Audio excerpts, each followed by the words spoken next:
Right? Viviane Fae-Moss. This is a couple selected poems from my first chapbook, While My Heart Still Beats. This is the first one in the book, With the Centuries Sifting Below. Clockwork girl, why do you build lungs from grandfathers and cuckoos? When you inhale, does it drive pylons through your chest? Do you know why you're not warm at night? Doesn't it hurt to breathe through all those worthless gears? Clockwork girl, you jerry-rigged your heart from paper clips and turkey basters. Do you regret the oil pumping, or does it feel like love? That is, do you clutch the turnkey to your chest and frolic with your hands in place?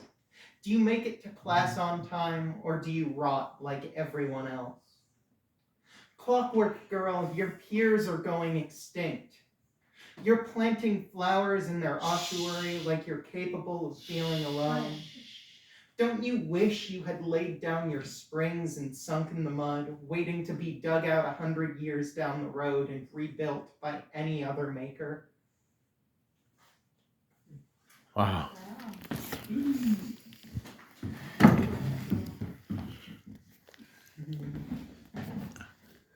Next, we'll read the title poem of the chapbook, While My Heart Still Beats. As a child, I did not understand the value of books or a tomato from the farmer's market.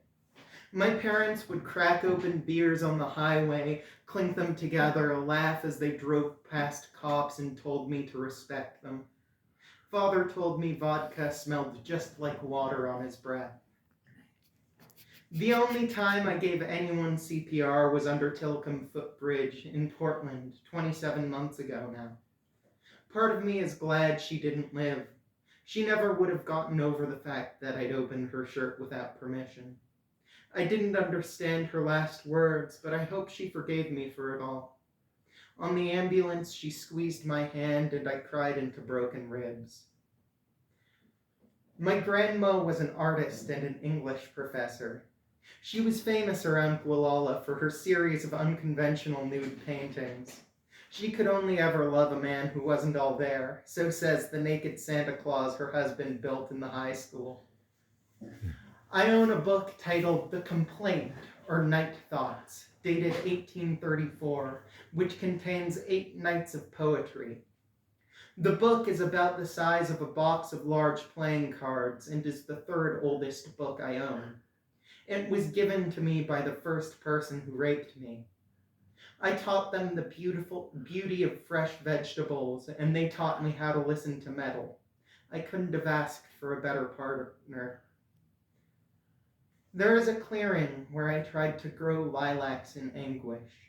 I laid with the girl I loved, and we watched the stars together. I thought about kissing her every day, but only did once. She told me I tasted like sap and tea leaves, and she could have loved me, and we'd never see each other again. Someday I'll lose the flower she pressed into my name. About 4 months after I left the person who gave me night thoughts, I got together with an old friend, someone I'd met in elementary school and paid almost no mind to. They were a terrible dancer. When they called me pretentious or laid their head on my lap, I loved them as much as I could.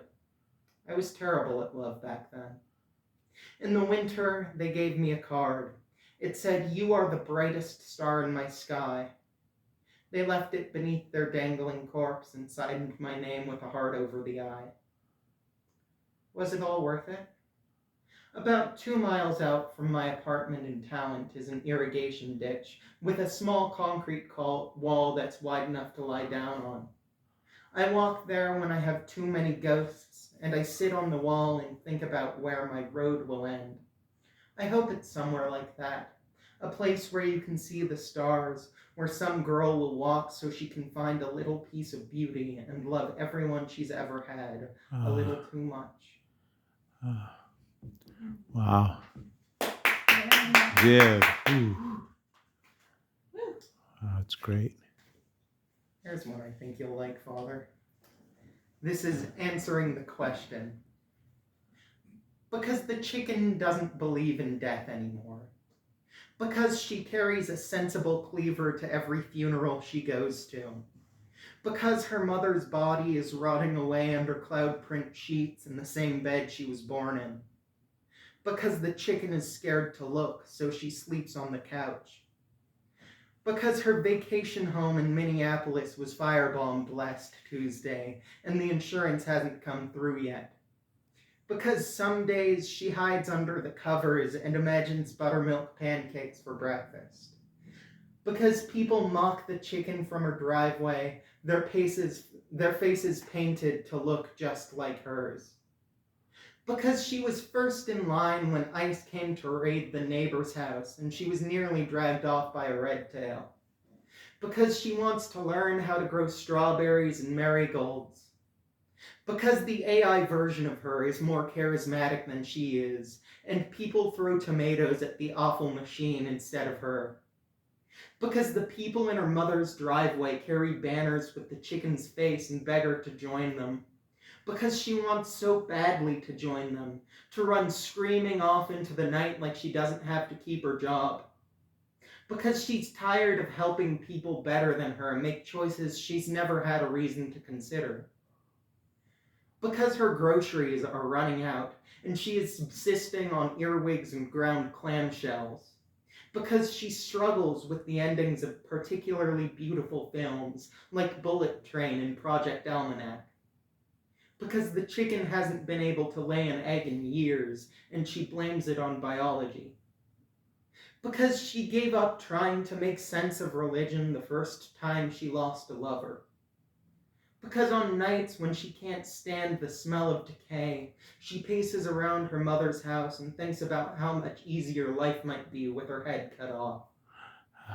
Because the chicken grabs her walking stick and she ties her mother to her back and she sings as she opens the door and she doesn't care that people are staring. Because the chicken is a master of the road and she is looking for a place to bury her mother. Because the chicken is a faithful daughter, and if she had the chance, she'd be a loving wife.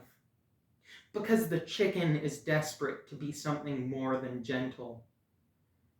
Because she still needs a hand to hold when she gets ill and her restless legs won't carry her further.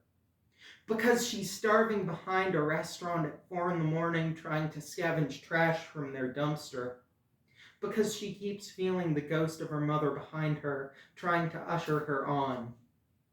Because the chicken keeps telling people that heaven can't exist, even though it'd be more convenient if it did. Because the people from her driveway are still following her, starting riots whenever they see a dandelion, and the chicken isn't joining them. Because she would like to build a house without doors when her knees finally give out, so she never has to touch a computer again. Because it's harder to reach the other side if you can't leave the house. Oh, wow. Is Queen of Refrains once more unto the fray. And then did Virginia Woolf take one final breath, and then to remember what being alive meant? And then choking on the butt of a cigarette, and then dreaming of a koi outgrowing its pond, and then we could breathe under the stars, and then spend millennia never touching one, and then you could have been a mycologist, and then it would have been a beautiful death, and then looking at something so small, and then never realizing it was a mirror, and then Yeah. next